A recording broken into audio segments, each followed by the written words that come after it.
Entonces, si nosotros tenemos historia familiar de problemas circulatorios o cardiovasculares, esto es una señal de alerta. El segundo, si tenemos algunos otros factores de riesgo, es particularmente importante que conozcamos los niveles de nuestro colesterol. El colesterol no se siente, el colesterol no da ningún síntoma. Como los niveles de glucosa en un principio o como los niveles de presión arterial en un principio tampoco dan síntomas. De tal manera que lamentablemente si no ponemos atención y corremos con niveles altos de colesterol a través del tiempo y los signos de alerta ya son por problemas de circulación arterial, con obstrucción de las arterias del corazón, con dolores precordiales, alteraciones circulatorias cerebrales, estamos llegando demasiado tarde. Obviamente, los problemas circulatorios, no vamos a hablar ahorita de ello, pero si empezamos a tener ya molestias en el pecho o al caminar o dificultades motoras, etcétera, puede ser circulatorio, pero esto es demasiado tarde. Aquí debemos nosotros entonces prevenir, es justamente el camino que debemos de seguir. Lasalud.mx, porque la salud es primero, presenta la entrevista. Soy el doctor Javier Escudero, cardiólogo clínico e intervencionista en el Hospital Médica Sur en la Ciudad de México y hasta este año el gobernador del Colegio Americano de Cardiología en México. Bueno, primero quiero empezar por decir que las guías clínicas son uno de los elementos más importantes que tenemos en la medicina y en la medicina que llamamos basada en evidencias. Consiste en que se reúnen un grupo de expertos para analizar toda la evidencia científica que hay sobre un determinado campo y crear un documento claro, completo, conciso, sobre recomendaciones en generales, tanto para el diagnóstico como para el tratamiento. De tal manera que las guías clínicas de dislipidemias y manejos del colesterol se centran justamente en esto. Hay grupos internacionales que lo hacen y cada uno tiene desde luego su perspectiva. Tenemos las guías del grupo europeo, que son las guías europeas, tenemos las guías americanas, canadienses y tenemos desde luego también nuestras guías mexicanas que analizan las características desde luego regionales pero internacionales de la gran importancia que tiene las dislipidemias, el colesterol en la enfermedad cardiovascular. El colesterol tenemos que entender que es una sustancia que es indispensable para nuestro cuerpo. El hígado lo produce. Al producirlo lo envuelve en gotitas de proteínas, se llaman lipoproteínas, que van distribuyendo el colesterol en las células. Es muy importante el colesterol para las células de nuestro cuerpo. El colesterol dentro de las células es muy útil. Pero estas gotitas de proteínas al circular, cuando están muy elevadas, van adhiriéndose a las paredes de las arterias. Ahí no tienen realmente nada que hacer. Y la realidad es que al adherirse generan una inflamación de esa zona que acaba produciendo un sarro biológico que endurece y obstruye las arterias. Le llamamos ateroma y es la base para los infartos al corazón, los infartos cerebrales o los problemas de circulación. El colesterol, mientras más bajo, es mejor. Necesitamos muy poquito colesterol. A estas lipoproteínas concentradas en colesterol que le llamamos de baja densidad, lo tomamos del inglés LDL, que es Low Density Lipoproteins, es justamente el colesterol que tiende a adherirse en las arterias, justamente en el que nos fijamos. Esa es nuestra meta de diagnóstico y es nuestra meta de tratamiento. Nosotros nacemos con 25 o 30 miligramos de LDL. El promedio de la población en nuestro país tiene aproximadamente 120. ¿Cuánto debemos de tener? Nosotros debemos de tener de acuerdo a nuestro nivel de riesgo, porque como tú, que eres una mujer joven y sana, los niveles de colesterol LDL que debes de tener, si tienes debajo de 115 o debajo de 100, es suficiente. Si no tienes ningún otro factor que pueda ir creando este sarro biológico o ateroma en tus placas. Pero conforme avanzamos en la edad, ese es un factor importante, y otros factores que se agregan al daño arterial, tener la presión alta, padecer diabetes, fumar, y al ir sumando estos factores va aumentando nuestro riesgo. Esos pacientes de más riesgo debemos de tener los niveles de LDL más bajos. Ya no queremos que estén debajo de 100, sino debajo de 70, y en esto coinciden todas las guías clínicas. Pero si ese paciente ya se le tapó una arteria en el corazón y le produjo un infarto, ya se le tapó una arteria en el cerebro y tuvo un infarto cerebral, o tiene problemas de circulación en las piernas o en algún otro sistema arterial del cuerpo, este paciente requiere niveles de colesterol LDL muchísimo más bajos porque no queremos que este fenómeno siga ocurriendo. De tal manera que ellos tienen que tener niveles de LDL por debajo de 55. El término que usamos nosotros es mientras más bajo es mejor. Y en esto coinciden las guías. Para bajar los niveles de colesterol, la dieta no es suficiente. Esto es algo que es muy importante. La dieta logra afectar o impactar en nuestros niveles de colesterol o colesterol LDL no más de 10% a 15%. Tenemos que tomar medicamentos para lograr las reducciones, para llegar a estos niveles que les llamamos niveles óptimos o niveles meta. Y como ya dijimos, varía de acuerdo al riesgo.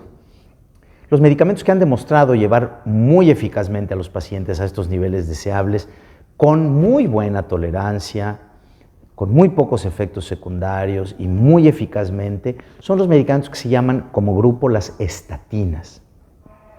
Estos medicamentos disminuyen cuando son estatinas eficaces de alta potencia, logran disminuciones de alrededor de 50% de los niveles de LDL y en muchos de los pacientes pudiese ser suficiente. 1. El médico tiene que saber diagnosticar adecuadamente y pedir en todo paciente y en todo paciente adulto el perfil de lípidos para conocer los niveles de LDL que tiene el paciente, conocer el perfil de riesgo de nuestros pacientes. Siempre debemos de saber qué otros factores de riesgo tiene. Muchas veces nos ayudamos de unas calculadoras que son muy prácticas y que las diferentes sociedades lo han hecho, en donde nosotros metemos las diferentes variables y nos dice qué riesgo tiene nuestro paciente, si es bajo, intermedio o alto. Y de acuerdo a eso, pues saber cuáles son los niveles óptimos y qué tratamiento debemos de dar. Decía yo, las estatinas logran en un alto porcentaje de nuestros pacientes esos niveles. El problema es ese paciente que acabamos de platicar que tiene alto riesgo o muy alto riesgo. A este paciente lo debemos de llevar a niveles de 70 o de 55 y no siempre podemos lograrlo con estatinas. Y es ahí en donde nosotros no debemos de claudicar y debemos nosotros de ser muy insistentes en agregar un medicamento que le llamamos no estatínicos. Tenemos algunos que son tomados, uno de ellos se llama ezetimiba y baja otro poquito más. Y cuando no logramos llegar a las metas en ese paciente de muy alto riesgo, hay que utilizar medicamentos mucho más potentes. Este nuevo esquema de tratamiento que tiene 20 años que se describió este mecanismo, pero tenemos 10 años de estarlo estudiando tan solo y más o menos 5 años en que se ha comercializado en la mayoría de partes del mundo. Estos medicamentos son inyectados y contienen anticuerpos. Son anticuerpos producidos en el laboratorio que llamamos monoclonales y el que tenemos en nuestro país se llama evolocumab. ¿Qué hace este tratamiento tan dirigido, tan específico? Este anticuerpo va en contra de una proteína específica. Esa proteína se llama PCSK9 y esta pequeña proteína está actuando junto con el receptor del colesterol. Al inhibir esta proteína PCSK9 hace que el receptor se quede mucho más permanentemente capturando colesterol malo, internalizándolo a la célula. Los niveles de colesterol bajan 60% adicionalmente a lo que tenemos con estatinas. De tal manera que si un paciente está tomando su estatina, no llega a meta, nosotros le agregamos este anticuerpo monoclonal cuya inyección es cada 15 días con una plomita de muy fácil autoaplicación, con una agujita como la de insulina, muy bien tolerado y los niveles llegan a bajar a 20, a 30, claramente generando un beneficio y disminuyendo la progresión de estas plaquitas de colesterol y por lo tanto los eventos clínicos. Los pacientes disminuyen hasta en un 20% el que puedan tener un nuevo infarto al corazón o un nuevo problema circulatorio. Es un gran avance de la medicina, es muy importante que lo incorporemos. Las guías, todas ellas, y esto es de lo que estamos hablando ahora, la europea, la americana y las mexicanas, lo indican en pacientes de bajo riesgo que no logramos controlar adecuadamente con estatinas. El promedio de los niveles de LDL, decíamos, en nuestro país es más o menos de 120. Las estatinas logran bajar más o menos un 50%, de tal manera que los pacientes de muy alto riesgo, muchos de ellos tienen niveles por arriba de 55, que es lo que nosotros queremos. Estábamos diciendo que lo tienen que tener muy bajito, por arriba de 55. Y yo diría que más o menos un 25% de los pacientes de muy alto riesgo que toman, además de las estatinas de alta intensidad, un segundo medicamento como puede ser ezetimibe, todavía tenemos una cuarta parte de pacientes, un 25%, que pueden requerir la utilización de estos medicamentos para un adecuado control y una buena adherencia. Este es un punto que es muy importante. Los pacientes tienen que tener acceso a los medicamentos, tienen que tomarse los medicamentos para lograr ese control. La ventaja de estos medicamentos aplicados cada 15 días es que mejoran mucho la adherencia porque pueden lograr un control mucho más adecuado por esa facilidad de aplicación. No hay una conciencia, no hay una educación ni en la población para acudir al médico. La gente no conoce sus niveles de colesterol, no conoce sus niveles de presión arterial, no conoce sus niveles de glucosa, no conoce su peso ideal. Hay que hacer una gran estrategia de educación poblacional, hay que hacer una gran estrategia en la comunidad médica para hacer adecuadamente el diagnóstico. Muchos de los médicos de primer contacto solamente piden niveles de colesterol total y triglicéridos, no piden las fracciones de colesterol y las lipoproteínas, el LDL, que es justamente lo que nos va a guiar adecuadamente hacia el tratamiento. Por lo tanto, hay una gran parte de población de riesgo que no está diagnosticada. Mira, el promedio, por poner un ejemplo, de un mexicano de 50 años, sano, sin ningún otro factor de riesgo, de acuerdo a los niveles que tenemos nosotros en nuestro país, ya tiene cerca de 8% de riesgo de tener un infarto a 10 años. Un hombre de 55 años sin ningún otro factor. Si tú le sumas presión arterial, esto sube a 9%. Si tú le subes diabetes, sube a 15%. Si tú le agregas 2 o 3 factores de riesgo, sube a 20%. Hay un altísimo nivel de factores de riesgo altos e inadecuados en nuestro país. En nuestro país, cerca del 60% de los adultos tienen algún tipo de dislipidemia. 60% tienen algún tipo de dislipidemia. Tú dirás si no estamos subdiagnosticando y si no estamos tratando inadecuadamente. En México, genéticamente, tenemos un tipo de alteraciones del colesterol y de los lípidos que le llamamos nosotros una dislipidemia, la palabra quiere decir alteración de los lípidos, y tenemos una dislipidemia que llamamos aterogénica, esto es que favorece mucho más este sarro biológico o formación de ateroma, que quiere decir tener el LDL alto, un tipo de LDL muy concentrado que llamamos de partículas pequeñas, pero además existe una proteína que produce nuestro hígado que se llama el HDL, High Density Lipoproteins. Este HDL circula por la sangre y va recogiendo el exceso de colesterol. Vamos a decir que es un sistema reverso o es un sistema de limpieza del exceso de colesterol. Este HDL, mientras más alto, mejor, porque estamos limpiando el colesterol. Pues los mexicanos tenemos un HDL particularmente bajo. Esto debe de estar más o menos en 50, 60, y los mexicanos tenemos un promedio de 35. Entonces tenemos LDL muy alto, denso y concentrado, tenemos un HDL de protección muy bajito y tenemos triglicéridos muy altos. Es una muy mala combinación de una alteración de lípidos que llamamos aterogénica, y esto es particular de nuestro país y de Centroamérica.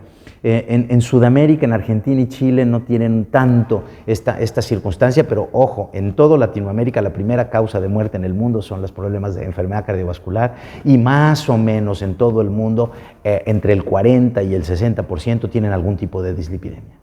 Okay. ¿Considera que hay alguna manera de prevenirlo?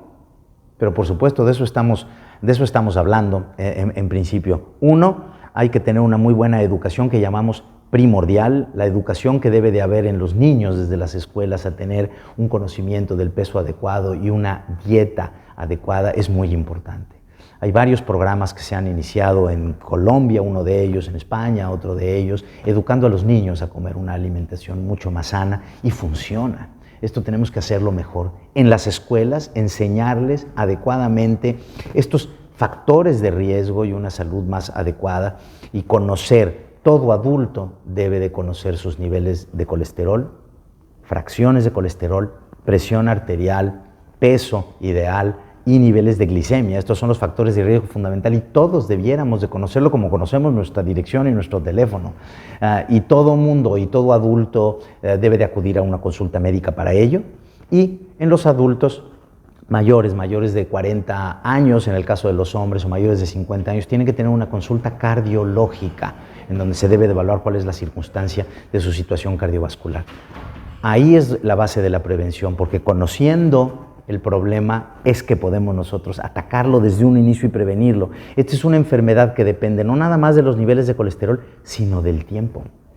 Si nosotros diagnosticamos esto tempranamente y lo controlamos tempranamente, podemos ganar muchos años de vida. Lasalud.mx